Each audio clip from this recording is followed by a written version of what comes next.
మరోవైపు సకల జనుల సమ్మె మొట్టమొదటిసారి బహుశా ప్రపంచంలో ఎంత పెద్ద సమ్మె ఒక ఇష్యూ మీద ఇంత స్పందన మొట్టమొదటి సింగరేణి ప్రాంతంలో అయింది. సకల జనుల సమ్మె స్టార్ట్ 45 రోజులు ఏకబ్బికిన సమ్మె చేసిండ్రు.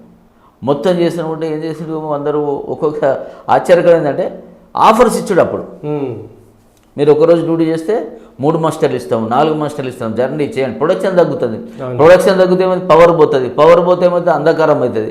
45 రోజులు సమ్మె అంటే బొగ్గు నిల్వలన్నీ థర్మల్ స్టేషన్లో అయిపోయినాయి, స్టాక్ కొట్టుకున్న అన్నీ కూడా అయిపోయినాయి.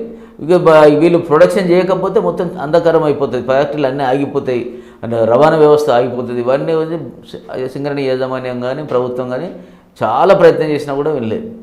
సరే నయాన భయాన అది జరిగింది. ఆర్టీసీ కార్మికులు కూడా చేయించిన మొత్తం జేఏసీలు మొత్తం ఎన్జిఓస్ వీళ్ళంతా కూడా చేయడం జరిగింది. అప్పుడు కోదండరామ్ గారు కూడా కొంత అనేకమైన ఒత్తిళ్ల మధ్య తాత్కాలికంగా వాయిదా వేయడం జరిగింది. విరమణ ఒక రకంగా తాత్కాలిక వాయిదా అనేది సకల జన సమ్మెను వాయిదా వేసింది. వాయిదా వేసిన తర్వాత ప్రజలందరూ కూడా మళ్ళీ ఒక అనుమానం అయిపోయింది, ఈసారి కూడా తెలంగాణ అయిపోయింది, ఇక రాదిగా జన్మలు 69లో చూసినాం మేము, తర్వాత చూసినాము. ఇప్పుడు ఇంత పెద్దన ప్రజలందరూ కూడా చిన్న పిల్లగాడి నుంచి మొదలుకొని ముసలి వాళ్ళందరూ కూడా ఐక్యమై పోరాటం చేస్తూ ఉంటే ఇప్పుడు సకల జన సమ్మె కూడా అయిపోయింది, ఇంకెక్కడిదని చెప్పని పరేషాన్గా తలలు పట్టుకున్న సందర్భం ఉన్న నేపథ్యంలో కిషన్ రెడ్డి గారు రాష్ట్ర అధ్యక్షుడిగా ఉండేది కమిటీ సమావేశం ఏర్పాటు చేసి ఏం చేయాలని చేసినప్పుడు తెలంగాణ పోరుయాత్ర ప్రారంభించారు. బహుశా మీరు కూడా దాంట్లో సీరియస్గా తెలియదు. తెలంగాణ పోరుయాత్ర చూస్తే ఎంత బ్రహ్మాండమైన ప్రజల ఆదరణ, పార్టీలకు అతీతంగా యువకులు పార్టీలు మీ మీద నమ్మకం ఉంది మాకు అని చెప్పిన నమ్మకం.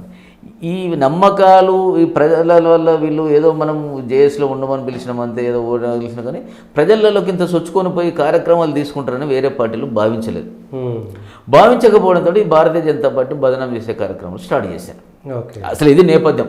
భారతీయ జనతా పార్టీని తగ్గించడం కోసం భారతీయ జనతా పార్టీ ప్రజల్లో రాకపోవడం, రేపు అది ఓటు రూపంగా కన్వర్ట్ అయితే మనకి ఇబ్బంది, దీనికి మనమే పట్టేదారులం కదా, అయితే కాంగ్రెస్ పట్టేదారు లేకపోతే టీఆర్ఎస్ పట్టేదారు, ఈ ఆలోచనతో ఉన్న వాళ్ళంతా కూడా భారతీయ జనతా పార్టీ యొక్క ఎదుగుదలను తగ్గించే ప్రయత్నం చేశారు. కానీ ప్రజలలో ఉన్నది. గ్రామస్థాయి జేఎస్లో బీజేపీ కార్యకర్తలు ఉన్నారు, మండల జేఎస్లో బీజేపీ కార్యకర్తలు ఉన్నారు, జిల్లా దాంట్లో బీజేపీ కార్యకర్తలు ఉన్నారు, నాయకులు ఉన్నారు, రాష్ట్ర స్థాయిలో నాయకులు ఉన్నారు. అన్ని ప్రోగ్రాంలు మేము ఎక్కడ కూడా వెళ్ళాం. సుష్మా స్వరాజ్ గారు తీసుకొచ్చి మీటింగ్లు పెట్టాం, నల్గొండలో తీసుకొచ్చి మీటింగ్లు పెట్టాం. ఏ మీటింగ్ అప్ప చెప్పినా ఆ మీటింగ్ మనం అన్నీ భరించి ఆర్థికంగా లేకపోయినా మనం కూడా ఇబ్బందులు పడ్డాపడి కూడా బ్రహ్మాండమైన సక్సెస్ చేయడం జరిగింది.